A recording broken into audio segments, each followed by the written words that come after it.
એટલે આપણે જ્યારે અહીંયા ધર્મસભામાં બેઠા હોઈએ અને કૃષ્ણ ભગવાનની વાત કરતા હોઈએ ત્યારે એટલું તો ચોક્કસથી માનવું રહ્યું કે આ એક જ ભગવાન એવા છે જે આપણને જીવન જીવતા શીખવાડે છે.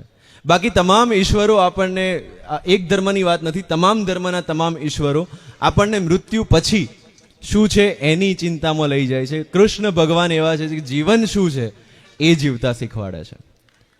કૃષ્ણને બીજા તમામ ભગવાનોને આપણે આંશિક અવતાર ગણ્યા છે.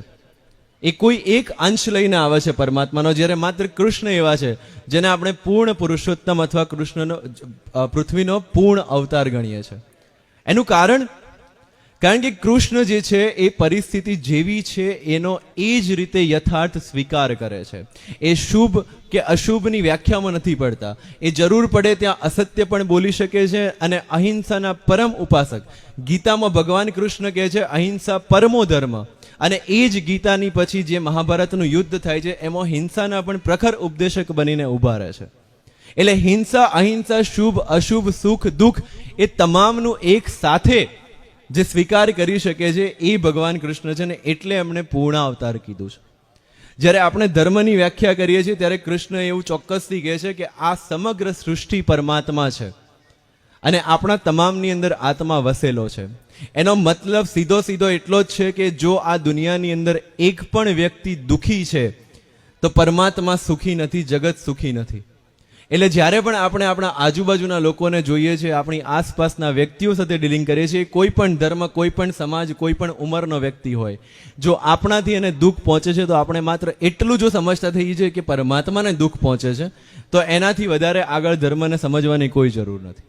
એટલામાં બધું આવી જાય છે, રાઈટ? એટલે આપણી આજુબાજુ સમસ્તમાં પરમાત્માને આપણે જોતા થઈએ ત્યારે કદાચ આપણે ધર્મની વધુ નજીક પહોંચી શકીશું.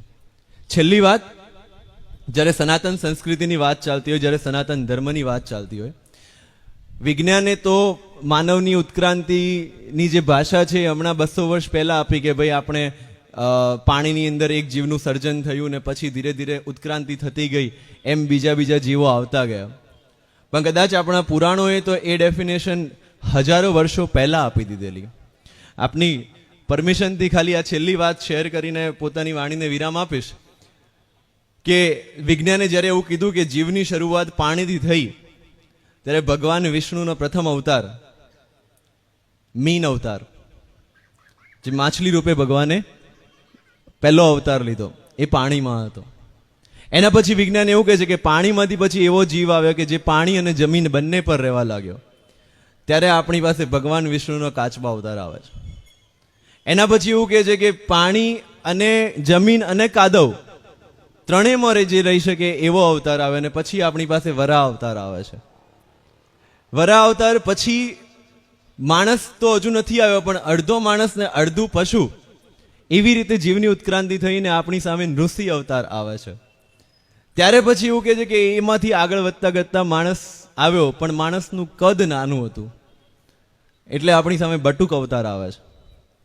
એની પછી માણસ વિકસિત થતો ગયો અને વિકસિત થતા એક પરંપરામાં આવ્યો, એક સામાજિક જીવન જીવવા લાગ્યો, એક મર્યાદા બંધાઈ, અને ત્યારે આપણી સામે મર્યાદા પુરુષોત્તમ શ્રી રામ અવતાર આવે છે.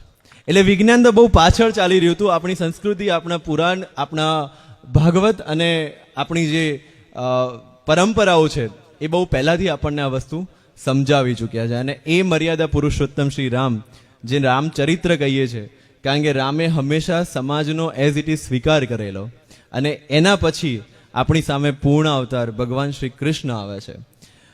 ખાલી એક જ વાસ્તવિકતા એટલી છે કે ભગવાન કૃષ્ણને આપણે પૂર્ણ અવતાર કહીએ છીએ, પણ દરેકે ભગવાન કૃષ્ણના કોઈ એક જ સ્વરૂપનો સ્વીકાર કર્યો છે.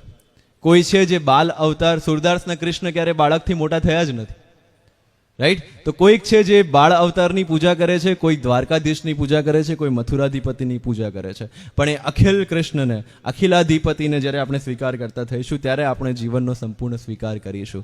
કારણ કે જેલમાં રાજકુમાર હોવા છતાં, હું દરેક જગ્યાએ કહું છું, નાનાથી જ મારી વાણીને વિરામ આપીશ, રાજકુમાર હોવા છતાં જેલ. અને બીજી વસ્તુ કે માણસ જાત જ્યારે જન્મે છે ને ત્યારે હંમેશા રડતા જન્મે છે. કૃષ્ણ ભગવાન જ્યારે જન્મ્યા ત્યારે હસતા જન્મ્યા હતા, અને એટલે હું કહું છું કે આપણને જીવન જીવતા શીખવાડે છે.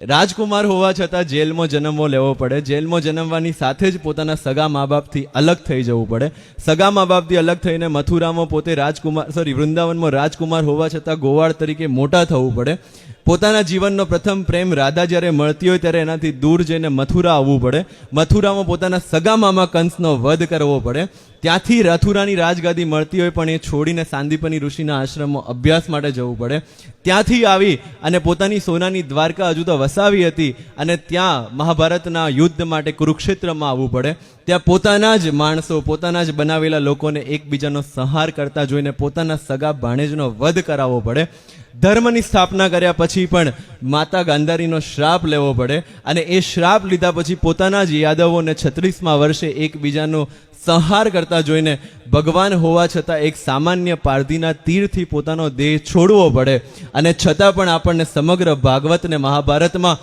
અર્જુન વિષાદ યોગ મળતો હોય પણ કૃષ્ણ વિષાદ યોગ ન મળતો હોય ત્યારે એ પુરુષમાંથી પૂર્ણ પુરુષોત્તમ બની શકાય છે.